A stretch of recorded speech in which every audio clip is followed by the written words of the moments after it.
पहले हाँ सॉरी चाहती हूँ आप सबसे कि बहुत लंबा समय मेरे को छुट्टी लेनी पड़ी हेल्थ इश्यूज होने की वजह से। वैसे आज भी मुंह में एक छाला आया हुआ है, बॉयल जैसा है, तो बोलने में थोड़ी तकलीफ होगी जरूर, शायद आप लोगों को क्लियर मेरी आवाज ना लगे। तो रिवीजन ही करेंगे जो हमने लास्ट में छोड़ा था, ठीक है। ये दीदी आज की आपकी डेट है, तबीयत कैसी है? ओम शांति दीदी। अभी बेटर ठीक है? है। फीवर यस ठीक है? यस, सर्दी भी चली गई, फीवर भी ठीक है अभी। ठीक लग रहा है दीदी। और दीदी आपको सॉरी बोलने की आवश्यकता ही नहीं है। यहाँ ऐसा लगता है कि आप अपना बॉडी का ख्याल रखें और आप हो तो हमें नॉलेज मिल रही है जी। Thank you. आपकी भी आवाज गई हुई है, पिछले हफ्ते भी सुना तभी ऐसे ही लग रहा था। जी दीदी, यहाँ भी कप एंड कोल्ड हुआ था और उसके बाद से आवाज अभी सही नहीं हुई है। बाकी कप एंड कोल्ड खत्म हो गया लेकिन हाँ। ठीक है, रजिस्ट्रेशन चालू करते हैं। आज की डेट है 13 जुलाई 2026 एंड हमारा टॉपिक जो चल रहा था वो है ड्रामा का राज। क्या ड्रामा हूबहू रिपीट होता है, एंड होता है तो क्या आत्मा का पार्ट भी हूबहू रिपीट होगा या फिर चेंज होगा। इसी पे चल रही थी हमारी चर्चा एंड बहुत लोगों को डाउट है इस बारे में एंड उनको डर भी लगता है कि अगले कल्प में भी हम सेम दुख दर्द उठाने वाले हैं, इसी ट्रॉमा से गुजरने वाले हैं, यही तकलीफें वापस आएंगी, या फिर हम पार्ट बदल के अपना नया वाला पार्ट जिएंगे। तो इसी के ऊपर डिस्कशन चल रहा था एंड इसी के साथ 15 दिन जब मैंने छुट्टी ली तो मेरे जो पुराने जूम सेशन है इसके ऊपर ही वो पोस्ट भी किए थे ताकि आप लोग सब सुन सको। तो सुना है, डाउट है उसमें या नहीं सुना है नहीं वो हुआ, भी बताओ। बंद नहीं हुआ। ओपन नहीं हुआ? हाँ अच्छा। हम्म। और किसी ने, सबने सुना है, किसी को डाउट है उसको लेकर या डिस्कस करना है उस पार्ट को लेकर? नीलम सूद ने तो कहा कि उनको नहीं समझ आया है क्योंकि उनका ओपन ही नहीं हुआ।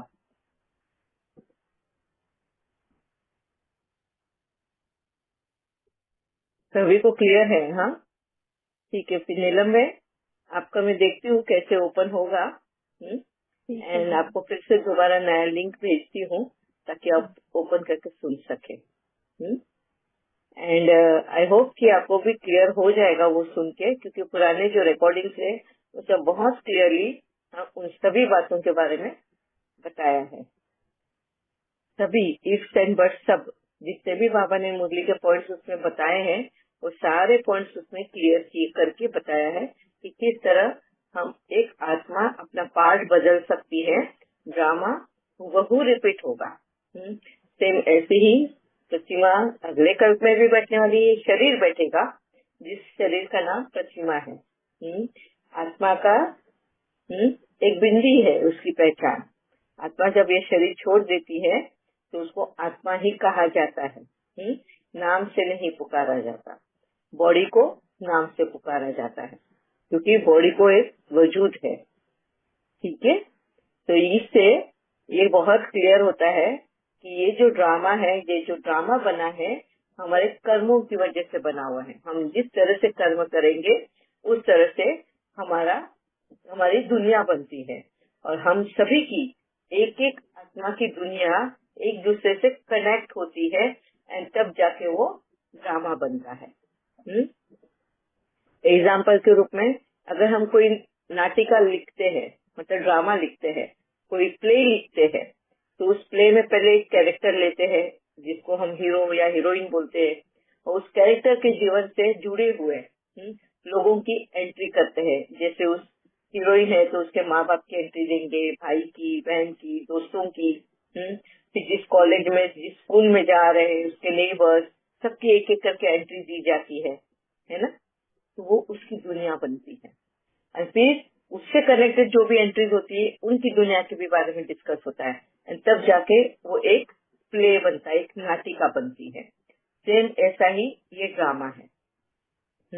हर इस ड्रामा में हर एक आत्मा का अपना एक रोल है और उसकी अपनी एक दुनिया है।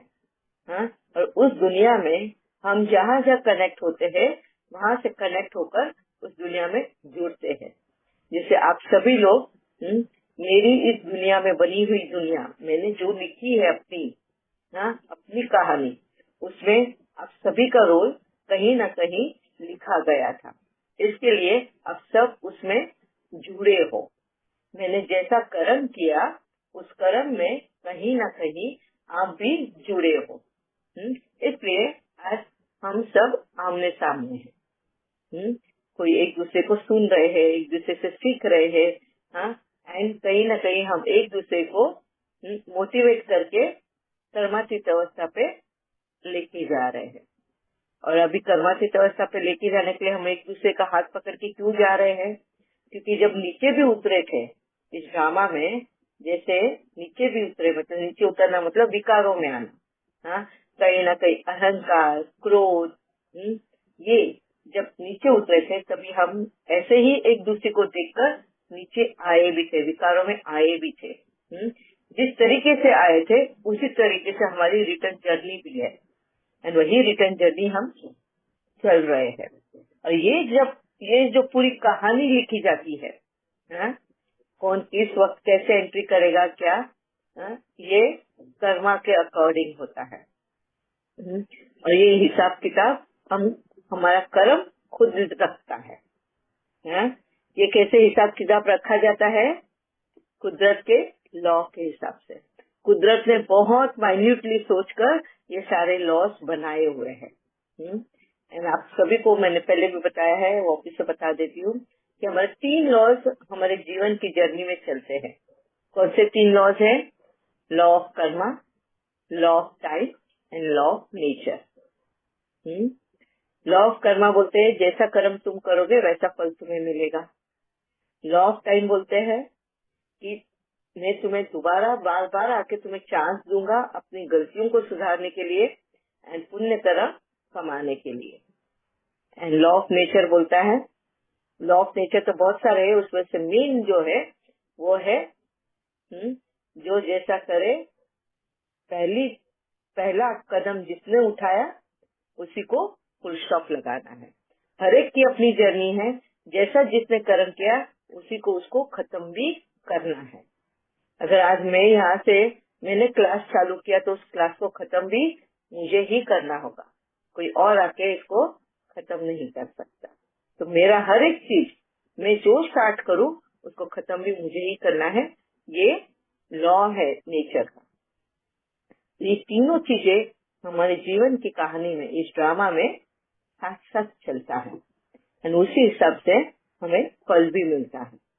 हाँ, इसके लिए गीता में भी कहा गया कर्म करना तुम्हारे हाथ में है, हाँ, फल तुम्हारे हाथ में नहीं है। इसके लिए कहा जाता है कर्म करो, फल की चिंता मत करो। मगर कर्म ऐसे करो कि याद रहे कि जो कर रहे हो उसका कई गुना ज्यादा तुम्हें मिलेगा, हाँ, ऋण के साथ में मिलेगा, तो वो अच्छा हो या बुरा हो। बोलते हैं ना, आज 1 रुपया दान करते हैं तो हमें 1 लाख रुपया ऋण के साथ में मिलता है, मतलब 1 लाख की लॉटरी लग जाती है।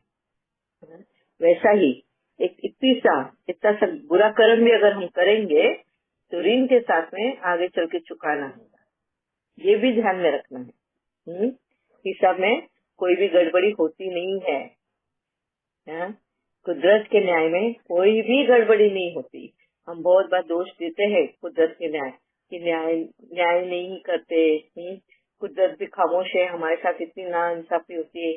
नहीं, यहाँ पे हम इंसान या हमारी बनाई हुई दुनिया मिस्टेक कर सकती है, मगर कुदरत की लॉ में कोई मिस्टेक नहीं होती। ठीक है, ये भरोसा हमें रखना है। इसलिए जैसे ही हमें ये ज्ञान मिला, ये ड्रामा का ज्ञान मिला, हमने क्या किया? सबसे पहले सुधार कहाँ पे लाया? दूसरों को दोष देना बंद कर दिया, अपने आप पे सुधार लाया। हाँ, हमने सबसे पहले तो दूसरों को दोष देना बंद कर दिया। हाँ, जो भी हो रहा है मैं खुद वजह हूँ उसके लिए, हाँ, अच्छा है या बुरा है, जो भी है मैं खुद वजह हूँ। हाँ, पहले हम क्या करते थे, हम विक्टिम पोजीशन में खड़े होते थे कि मेरे साथ में नाइंसाफी हो रही है, इसकी वजह से हुआ, उसकी वजह से हुआ, ये हुआ वो हुआ, बस दूसरों को दोष मरने में हम बिजी रहते थे। अब हम क्या कर रहे हैं, आत्मदर्शन करते हैं। अगर कुछ अच्छा भी हो रहा है या गलत भी हो रहा है तो हम अपना आत्मदर्शन करते हैं कि कहाँ पे हमें और वही चीज ज्यादा अच्छे से करनी है या अपने मिस्टेक्स को सुधारना है ना। ये बाबा के ज्ञान से हमें सीख मिली। एंड इसीलिए अब आगे वाला जो ड्रामा है, आगे वाला जो भी कुछ होगा हमारा एक्शन, वो ड्रामा में गिना नहीं जाता। इसके बाबा बोलता है, उठाओ कलम कलम और लिखो अपनी तकदीर, सुधारो अपना भविष्य। तो आने वाला जो समय है वो ड्रामा नहीं है। जो बीत गया, जो भी पास्ट हो गया, हमारा 1 सेकेंड पहले वाला भी चीज जो पास हो गया वो ड्रामा में भर्ती हो गया। अगले कल्प में सेम ऐसी ही चीजें आएंगी। हमारे पास हमेशा चांस होता है, यस एंड नो, दोनों का, अच्छा या बुरा, हाँ या ना, इनका हमेशा हमें चांस होता है। एंड ज्ञान के आधार पे बाबा से जुड़कर जो कदम उठाते हैं, उनका भविष्य सुधर जाता है। इसके लिए राम एंड रावण बोला जाता है। तुम कौन से किसको अपना गुरु मानते हैं, राम को मानते हैं या रावण को? राम को मानते हैं तो तुम्हारी सतगति है, रावण को मानते हैं तो तुम्हारी दुर्गति है। ठीक है, तो गति की भी बात अगर करते हैं तो कैसी है, दुर्गति या सदगति। वैसे ही हमारा ड्रामा बनते जाता है। क्लियर है सबको? अभी किसी को भी कुछ क्वेश्चन पूछना है इसके रिगार्डिंग? नहीं दीदी, कोई क्वेश्चन नहीं है इवन। और अच्छे से क्लियर हुआ कि ये तीनों लॉज एक दूसरे से इंटेंगल है। जो हम कर रहे हैं वो समय पे लॉ टाइम के अकॉर्डिंग हमें वो दिखेगा, चांस भी मिलेगा सुधारने का, या तो उसके रेपोकेशंस भी हमें टाइम पर मिलेंगे ही। और फिर वो नेचर, वो कुदरत का शरीरीय लॉ। अवस्था क्या है? शरीरीय अवस्था क्या है? भाई जी एक सेकेंड, एक कंप्लीट हो जाए फिर हम अगला दीदी लेंगे। जी, तो एक लॉ ऑफ नेचर जो आपने कहा, कुदरती ये स्वभाव, कि हम अब उसे, मतलब इसमें ज्यादा डिफरेंसेस है नहीं दीदी कर्मा और नेचर में। तो वो क्लियर हुआ कि अब नेचर का क्या बताया था दीदी, थोड़ा सा भूल रही हूँ मैं।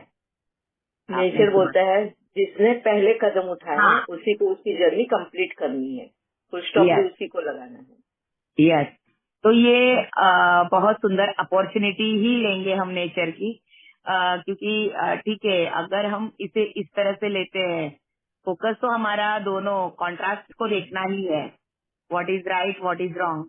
लेकिन एट द सेम टाइम अगर हमें ये लॉ क्लियर है, इसकी समझ क्लियर है, तो हम वो कर पाते हैं। मतलब रॉन्ग को हम देख पाते हैं और राइट में हम राइट इनपुट दे पाते हैं। तो ये बहुत अच्छे से क्लियर हुआ समय, ये तीनों का आपने बहुत अच्छे से वो सार में लाकर समझाया है। और इसे तो हर घड़ी अब अपॉर्चुनिटी समझ रही हर एक कर्म, क्योंकि यहाँ जो एक्सपीरियंस किया है, आपने हमेशा यही कहा है, अनुभव करो और स्वतः उसका एक्सपेरिमेंट करो और एक्सपीरियंस सुनाओ। तो एक्सपेरिमेंट में ये देखा है कि यस, ये कर्मा वाइज जो भी है, अच्छा भी मेरे सामने बहुत अच्छे से, इवन वो ही ज्यादा आ रहा है अभी रिसेंटली। और जो भी कभी कुछ ये हुआ है, तो वो मैं पास्ट में जाके, चाहे वो सेम एक्सपीरियंस अपने बच्चों के साथ अगर देखो, तो या तो उनकी थॉट भी वो है, तो यहाँ वो टच कर जाता है कि यस यहाँ है, और वहाँ हम वो क्लियरली बच्चों को भी वो आउटपुट दे पाते हैं, मतलब वो समझ दे पाते हैं।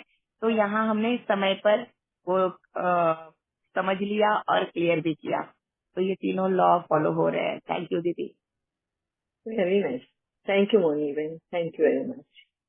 यहाँ पे और एक जन ने मुझे क्वेश्चन किया था कि जैसे हम सभी का, अभी मैं अपनी जर्नी के बारे में, अपने लाइफ एक्सपीरियंसेस कि किस तरह से बाबा ने मुझे सही रास्ता दिखा के मेरी जिंदगी को, मेरी लाइफ को पूरा चेंज किया है। तो मेरे अनुभव में आपके साथ, सभी के साथ शेयर करती थी कैसे चेंज करना है, किस तरह से परखने की शक्ति रखनी है, निर्णय करने की शक्ति रखनी है, सभी शक्तियों को कैसे यूज करना है, मेरे अनुभव के साथ में मैं शेयर करती हूँ। मगर यहाँ पे आप सभी को एक ध्यान रखना है, हर एक की अपनी लाइफ की जर्नी अलग है। मैं अगर शेयर करती हूँ कि मैंने त्याग किया है, कि मैं नए कपड़े नहीं पहनूंगी, मैंने बहुत सारी गोल्ड सिल्वर नहीं पहनना है, ये मैंने त्याग किया है। तो मैं ये नहीं चाहती कि आप सभी लोग वो सब बातें त्याग करो। ये मेरी लाइफ की जर्नी है।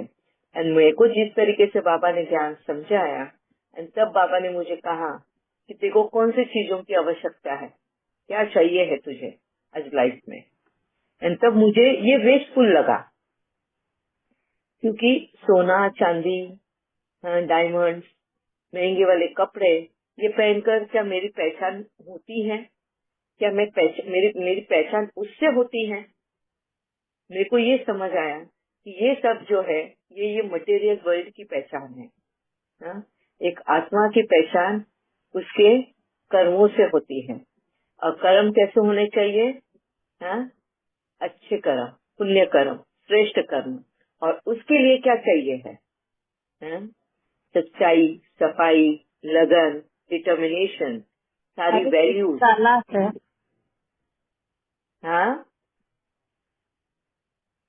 सारी वैल्यूज ये चाहिए। तो मेरे लिए मेरा सोना चांदी डायमंड हीरे मोती जो भी है, ये वैल्यूज है, ये कोर वैल्यूज है। इसकी पहचान ही मेरी पहचान है।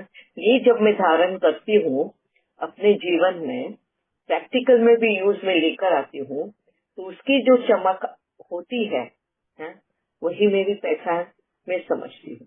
तो ये मेरी लाइफ की जर्नी की मेरी पहचान में बताती हूँ, है ना। इसके लिए मैंने उन सभी चीजों का त्याग किया। ये मेरा लाइफ का जर्नी है।